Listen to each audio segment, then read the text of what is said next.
Hey guys, what's up? Alex here with Alex's Agamemns, and in this video I'm going to be showing you guys the proper way on how to set up your Chinese water dragon enclosure. After having kept this species for many years and having bred them numerous times, their care is pretty straightforward, and I'd like to sum it up in 5 quick easy steps. The proper enclosure, your heating, temperatures, and lighting, your water and humidity, your substrate of choice, and your enclosure furnishings. With that being said, let's start discussing a proper enclosure. Alrighty, so the first step when you're setting up an adult Chinese water dragon is having the proper enclosure. These are semi-arboreal lizards. They can grow to be 3 feet long. I'm just gonna say it. Fish tanks and screen enclosures are garbage and probably the absolute worst way, if not the worst way, to house an adult Chinese water dragon. If you guys are longtime viewers of the channel, you'll remember that this is my very first plywood enclosure build, and this houses Harriet, my female Chinese water dragon. I will have had her now just over 7 years this September in 2020. So she's coming up on around 8 years old in 2021. She's not fat. She's actually due to lay eggs soon, so I don't want to bother her too much, but I figured I'd get her on camera for you. And as you can see, for a water dragon, this is what you want for a base enclosure. You want to make sure your glass is covered. These guys do not understand clear barriers. So enclosures that are made out of glass, acrylic, plexiglass doors like this have to be covered. Otherwise, they will try and run through it. So the biggest thing is having solid sides. The doors are the only areas where I can peek in on her. Otherwise, it's all wooden sides. I've got the cork background. I've got various ledges and stuff just so that way it prevents her from trying to run through the glass, and that ensures that her face stays nice and perfect. So while I did just discuss my wooden enclosure, another popular enclosure option is PVC. So this is my 6-foot Animal Plastics PVC enclosure. Here we have Ozzy, my male Chinese water dragon. You can see him sitting right there. And what's nice about these units is that these hold heat and humidity a lot better. You can see right now the temperature is actually 86 degrees air temperature, and it's still 79% relative humidity. If it's any insight, guys, I sprayed that enclosure down about 5 hours ago this morning. The PVC, unlike my wooden enclosure, is a plastic-based material. So instead of having to seal this with water-based polyurethane and wait 2 to 3 weeks for each coat to dry, this stuff I can spray it with water the moment it's set up. This is naturally water resistant.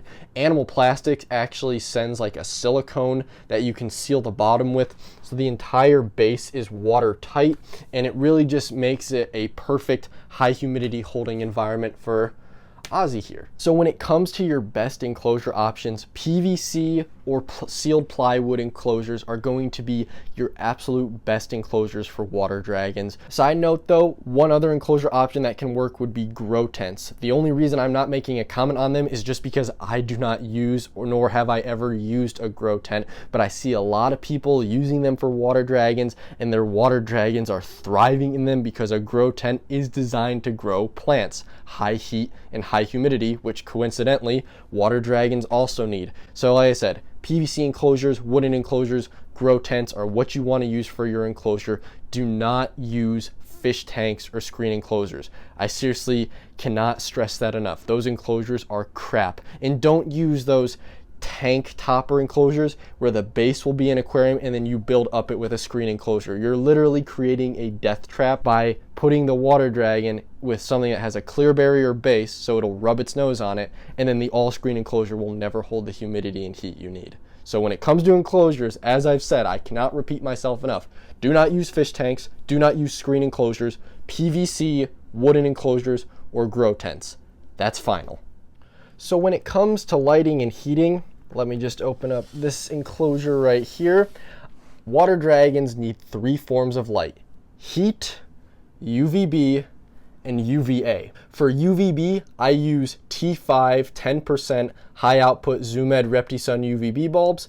I have a 6.4 Kelvin UVA light, which creates a bright natural light. For heating, You guys know me, I love these Zilla mini halogen domes. They're super energy efficient. For this entire 6-foot cage that I've got my male water dragon in, I only use 25 watt bulbs, and that's because since these are installed on the inside, the heat is so much warmer. You can see even after opening the door, sure, I've lost about 6% humidity, but it's still 85 degrees in here, and that's the air temperature being monitored by the probe.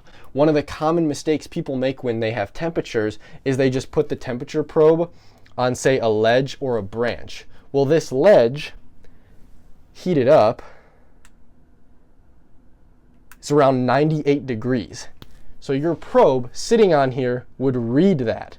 That's why you want to make sure your probe is dangling in the air, because that way it's monitoring the air temperature.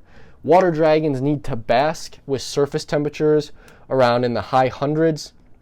So you can see his basking spot is around 114.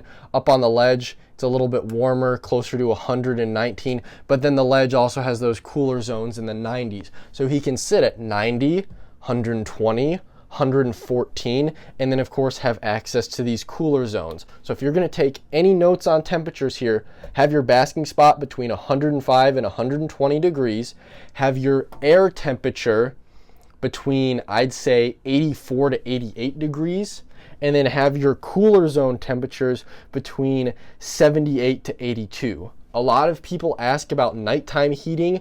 These guys are Southeast Asian lizards. Like, Ozzy likes it pretty warm. There's a big guy chilling out. If you do find that your water dragon is getting close to 70 degrees at night, you might need to use a ceramic heat emitter. I don't use nighttime heat, as I said, just because this room is warm enough. However, when it comes to maintaining proper temperatures, you want to make sure they do not get below 70 degrees. When it comes to UVB, a common misconception is that since they are tropical lizards, you use a tropical UVB bulb. That's crap. You need to make sure, since these guys are from equilateral regions, that they have a UVI between 2 and 3. So for this bulb, the Zoomed ReptiSun 10.0 at 14 inches, and I had these ledges specifically made so they are 14 inches from the bulb on here, and it creates a UVI of around 3. Here, it's a UVI of around 2.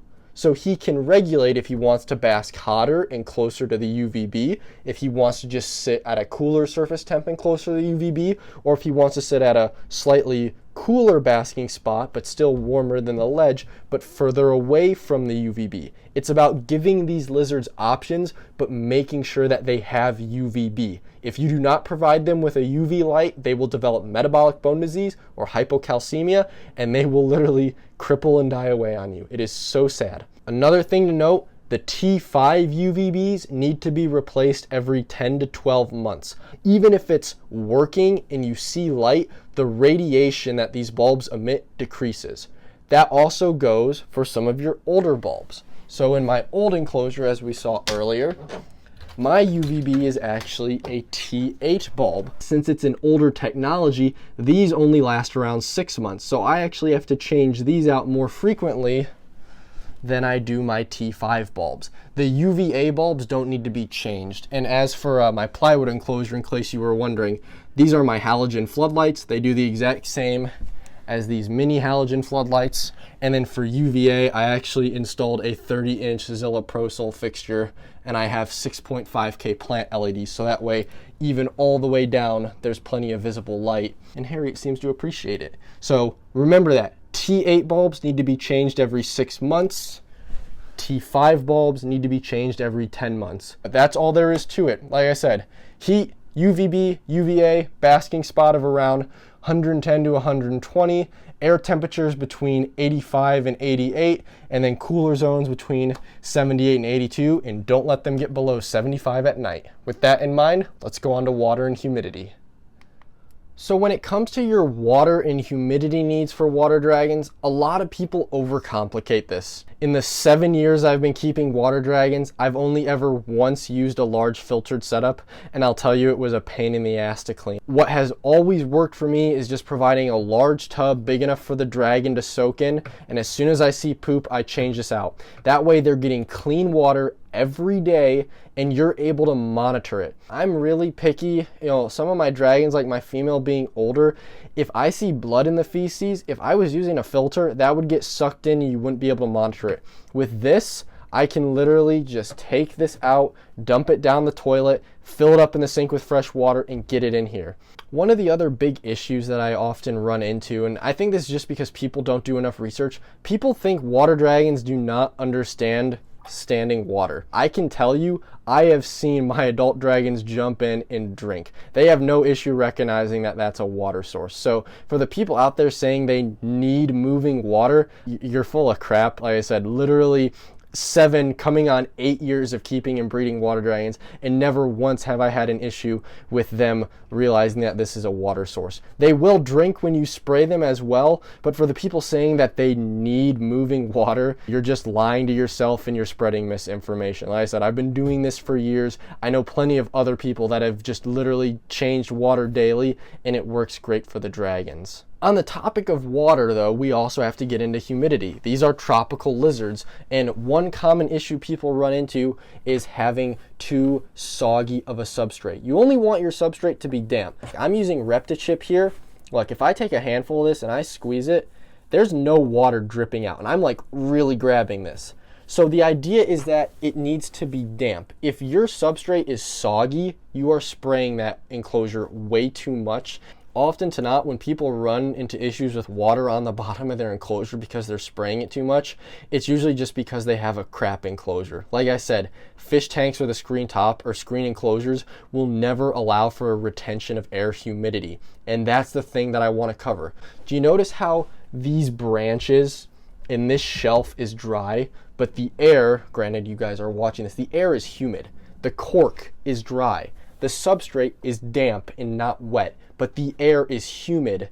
You want to make sure that you're providing air humidity. Just spraying the cage with water even twice a day can really allow that air humidity to evaporate while keeping your dragon dry. Big issue people run into with water dragons is that if their skin is kept too wet, they run into fungal infections and blisters. So the idea is you want to have damp bedding, high air humidity, and clean water. It's just that easy. Don't overdo your water section. Don't overthink it. Like I said, this has worked for me for years. This has worked for people that have been keeping water dragons longer than I've been alive for years. And I can tell you, it takes the guesswork out of overthinking some fancy, complicated filter setup, which is just going to break on you in 6 months. A quick note on humidity as I'm filming this. When you're keeping these guys at the proper humidity levels, Ozzy, he just hopped out.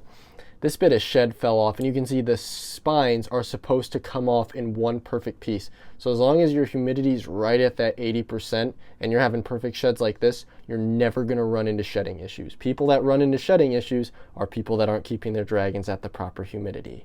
So I realize I kind of just discussed this earlier when I was mentioning the water and humidity requirements, but for substrate, I either use one of 2 items. In my male's enclosure, I use reptile. Why? Because this stuff is cheap, it holds humidity, and it works just really freaking well for the water dragons. Like I said earlier, I can spray this and I can squeeze it real good and it just stays damp, so it has a really good evaporation rate. The other option that I like to use, and this is specifically if you have a female water dragon, and Ozzy's on the run. It is what it is. If you have a female water dragon though, so like I said, here's Harriet. Oh, and there she is right here. Females will lay eggs without a male. Therefore, you want to use a dirt substrate for them to nest in. If they do not have an area to nest, they will become egg bound and they will die. There are way too many people that throw like an adult female water dragon on like carpet substrate, and that stuff's already crap. But you know, I'd say most people just use like the reptile. If you've got a male, if you've got a female like Harriet here who's checking out the camera, make sure you've got either your entire substrate as soil or a good portion of it. You can see right here, this only goes down about 2-3 inches, but this area is actually piled up. And I actually have about a foot deep of jungle mix down there where she can lay and deposit eggs. So that's super crucial. And again, you don't want to use like sand or aspen. You need substrate that can hold humidity. What are you doing, baby girl? Here, go up on your tree. There you go. Other than that, Substrate's pretty straightforward. Jungle Mix by Zilla, ReptiChip Premium Coconut. Those are my 2 substrates of choice, and they will work just as well for you as they have worked for me. So finally, the last part about setting up your water dragon enclosure is the decor. I'm a big fan of using cork bark. This stuff just does not rot when you keep it humid. You can use fake or live plants, you know, especially if you're using like a plant light. I'm thinking I might try my hand at some pothos to cover the ground.